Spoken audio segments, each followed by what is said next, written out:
Graças a Deus, povo de Deus, vamos trabalhar mais um texto hoje da Palavra de Deus. Hoje o texto que eu quero trabalhar com vocês é um texto muito conhecido, bastante conhecido em nosso meio, né?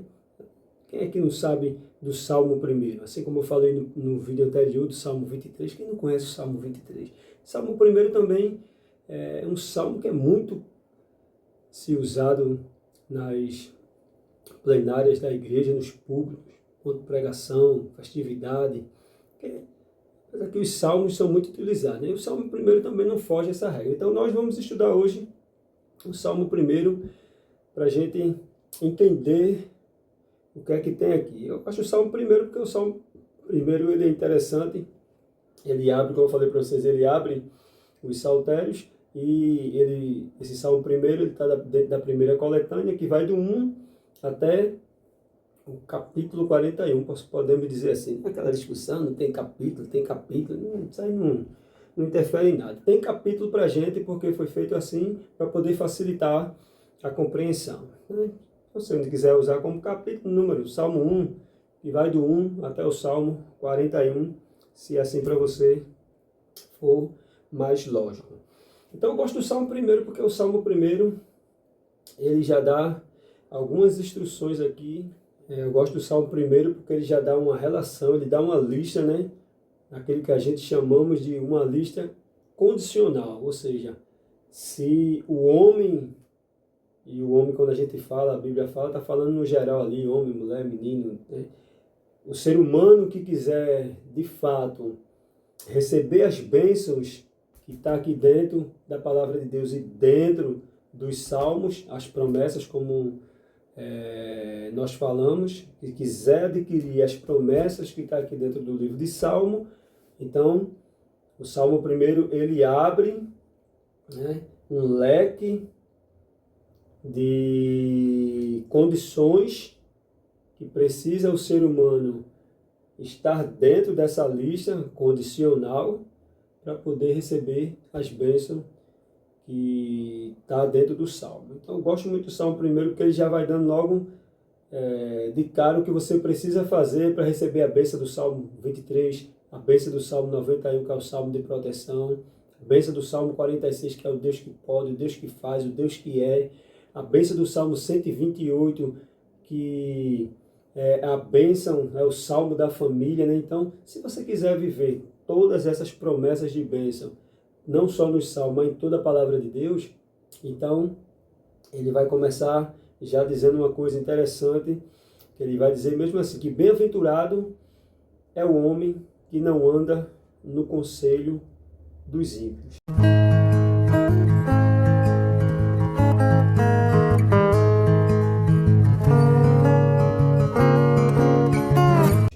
Nem se detém no caminho dos pecadores e nem se assenta na roda dos escarnecedores.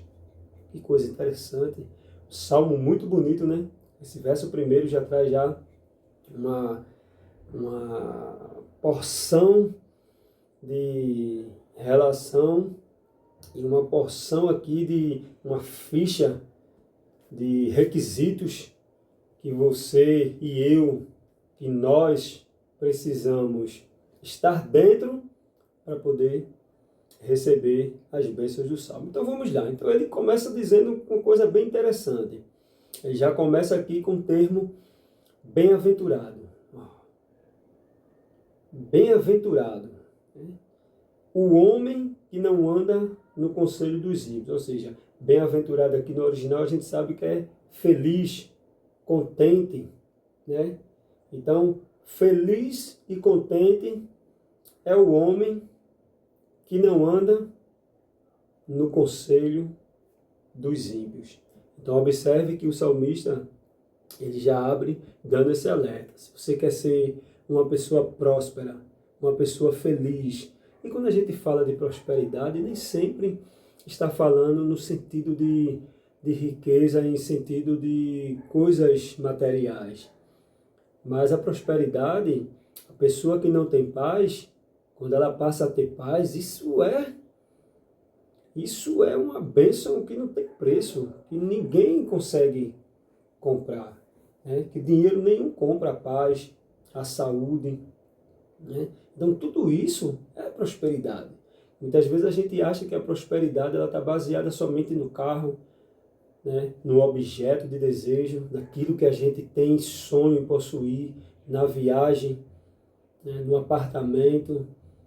Mas nem sempre a prosperidade é isso. Quando você tem uma harmonia, né, na sua vida, você vive dentro de um lar que tem paz, isso é prosperidade. Você tem saúde, isso também é prosperidade. Você está em paz consigo mesmo, né? Com o seu próximo, isso é prosperidade. Nem sempre as prosperidade, e a gente está num contexto hoje que prosperidade na Bíblia é só riqueza, é só coisas materiais, e nem sempre é isso, né? A prosperidade ela vai muito além. Então, o salmista já abre dizendo que bem-aventurado é o homem que não anda no conselho dos ímpios. Olha, o primeiro alerta aí que ele diz: não andar em conselho de ímpio. Porque você sabe, uma vez que a gente anda, né? E esse andar aqui no conselho dos ímpios é você dar ouvido àquilo que o ímpio fala, e você segue o conselho dele e você vai na direção daquele conselho que ele lhe deu. Isso aí é um perigo, porque o ímpio ele não tem conselho para dar para um cristão. Um homem que é bem-aventurado, ele só é bem-aventurado quando ele foge já desse primeiro requisito aqui que o salmista está dizendo: não andar no conselho do ímpio. O ímpio ele não tem conselho para um cristão seguir, porque o caminho do ímpio é um caminho escorregadio. Nós vamos ver isso lá na frente. Outro salmo interessante que fala disso. Então, o salmista já alerta aqui: você quer ser bem-aventurado? Fuja do conselho do ímpio. Porque o conselho do ímpio é um conselho escorregadio e ele leva à queda. Então, observe que ele não só diz para não andar no conselho dos ímpios, mas ele também fala de não se deter no caminho dos pecadores. Uma vez que a gente escuta o conselho e a gente anda no conselho dos ímpios, de a gente escutar o conselho dele, o que vai acontecer? A Bíblia é muito linda porque a Bíblia ela mostra todos os detalhes, ela mostra o caminho e ela aponta também o abismo. Então observe que uma vez que você anda no conselho dos ímpios, você vai se deter. Observe que ele é bem claro em dizer: e não se detém no caminho dos pecadores. Uma vez que você aceita o conselho, aquele conselho vai fazendo com que aquilo seja uma rotina da sua vida. E você vai seguindo aquele caminho que o ímpio falou, e o resultado disso vai ser o quê? Vai ser isso aqui: você vai se deter. Porque você está andando, de tanto você escutar o conselho do ímpio, você vai se deter. E o que é deter? É parar. Você vai parar no caminho dos pecadores, ou seja, daquelas pessoas que não têm vínculo nenhum com a nossa fé cristã e não tem nada que agregar na nossa vida. E uma vez que você escutou o conselho do ímpio, você se deteve. E deter é parar. Você parou e ficou ali no caminho dos pecadores. E é um perigo quando o crente ele escuta o conselho do ímpio, porque esse conselho vai fazer com que você se detenha. Você sabe que deter é parar. E uma vez que se para voltar a caminhar, demora. Observe que a gente, vou fazer uma conjecturar, quando a gente começa a andar com alguém, né? Observe que a gente começa a andar, e ninguém anda com outra pessoa calado. Geralmente, quando a gente anda com alguém, a gente anda conversando. É isso que o salmista está dizendo, porque quando você anda com o ímpio, você vai escutar o conselho dele. E você escutando o conselho dele, o que vai acontecer? Vai chegar um momento que aquela conversa ali vai atrair você. E o que é que a gente faz no normal quando a gente está caminhando e a conversa ela começa a ficar interessante? O que é que se faz? Se para olhar, se para, né? Olha um para o outro e começa aquela conversa bem harmoniosa.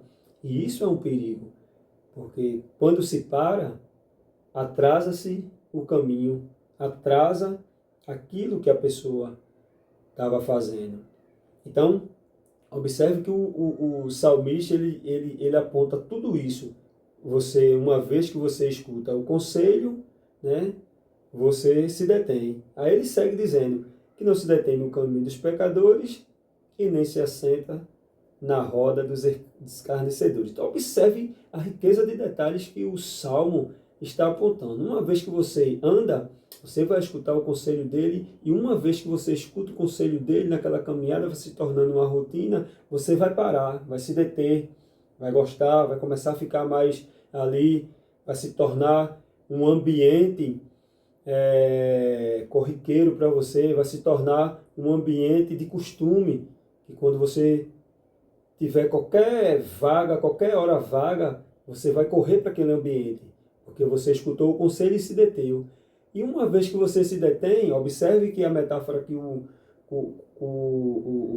salmista está trazendo é bastante interessante, porque é o que acontece na nossa vida corriqueira, no nosso dia a dia. Então observe que você andando, você escuta o conselho, a conversa às vezes empolga, o que é que acontece? Você se detém, para, e começa a bater um papo mais prolongado. Desse papo mais prolongado, o que vai acontecer? Naturalmente a gente já sabe, é a pessoa sentar. E aí quando você se senta, aí é o perigo. Por quê? Quando se senta, a gente sabe que assentando, dificilmente você vai levantar depressa. Porque você já andou, escutou o conselho, gostou, se deteve, parou ali, conversou, a conversa foi se tornando mais interessante e você foi se acostumando com aquele ambiente. E o que aconteceu? Agora você senta. Quando se senta, a pessoa relaxa.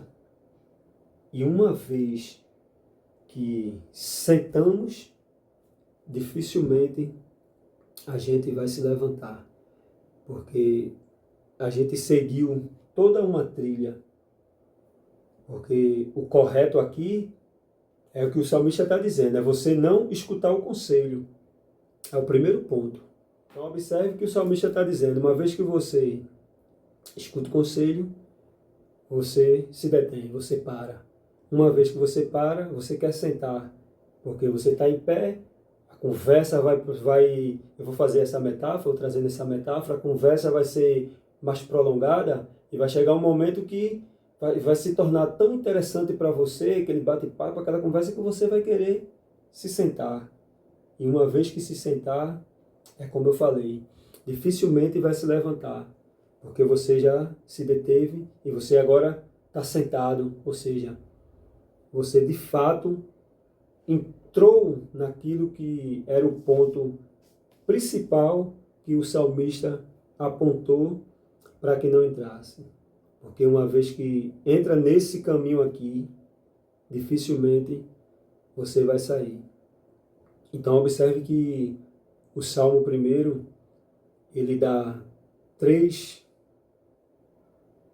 dicas importantes para um homem que quer ser feliz e contente, ou seja, um homem bem-aventurado. Ele precisa fugir de todos esses requisitos que está aqui. Observe que Deus disse para Josué quando Moisés morreu. Capítulo 1, se eu não me engano, é o verso 8 e 9, que fala: não te aparte o livro dessa lei. Medita nele dia e noite, para que você possa ser próspero. Quando a gente vai para o Salmo 128, que é o Salmo da família, o salmista fala que feliz é o homem, né, que teme ao Senhor e anda nos seus caminhos. Observe que o Salmo 128 faz uma ponte muito interessante com o Salmo 1. E aquilo que eu falei para você, se o homem quiser receber, o ser humano quiser receber as bênçãos, que está composta dentro dos saltérios, tem esses requisitos. Observe que o Salmo 128, que é o Salmo da família, ele começa logo dizendo isso, porque é um salmo de bênção, né? É o salmo da proteção da família, é o salmo que Deus cuida da família, mas o cuidado de Deus para com essa família está quando ele segue esse requisito aqui. Ó. Veja que o Salmo 128 faz uma ponte muito interessante com o Salmo 1, porque ele começa dizendo também, bem-aventurado aquele que teme ao Senhor e anda nos seus caminhos. Ó, quando a gente pega o Salmo 1, bem-aventurado o homem que não anda no conselho dos ímpios. Observe que o Salmo 1 diz que o bem-aventurado é aquele que teme ao Senhor e anda nos seus caminhos. Então, observe que o Salmo 1 ele aponta duas coisas interessantes. Quando a gente lê meditando, a gente observa que é diferente. Primeiro, ele diz que bem-aventurado é o homem que teme. Porque tem pessoas que temem, mas não andam nos caminhos. Óbvio, a gente conhece muitas pessoas que não são crentes, que temem ao Senhor, são pessoas tementes ao Senhor, mas não andam nos seus caminhos. Andar nos seus caminhos aqui é o quê? Viver de acordo com a palavra. É aquele evangelho que a gente entra e há uma mudança radical. E, de fato, quando se olha para a gente, vê uma figura de um homem que teme ao Senhor. Então, observe que o Salmo 128 ele diz que o importante é você conectar os dois. É temer ao Senhor e andar nos seus caminhos. Né? Não só temer, tem que andar também nos caminhos, tem que seguir a risca. Então veja que interessante, que conexão interessante o Salmo 1 faz com o Salmo 128. Então, esse Salmo 1, ele é um salmo riquíssimo, porque ele aponta para tudo isso. Se nós quisermos as bênçãos que está aqui dentro da palavra de Deus e as promessas, mas ela é condicional. Há uma condição, há um requisito a seguir. Né? Tem uma ficha técnica para poder receber as bênçãos. Agora, dificilmente aquele que não segue essa risca, ele vai receber essas bênçãos. Ele não recebe. E o próprio Salmo vai dizer isso lá na frente. A gente vai ficar só com o capítulo 1 hoje, com o verso 1, capítulo 1 e o verso 1, né? Somente com esse verso hoje, somente para explicar a respeito desse verso 1, que é um verso riquíssimo para você entender todo o restante dos salmos.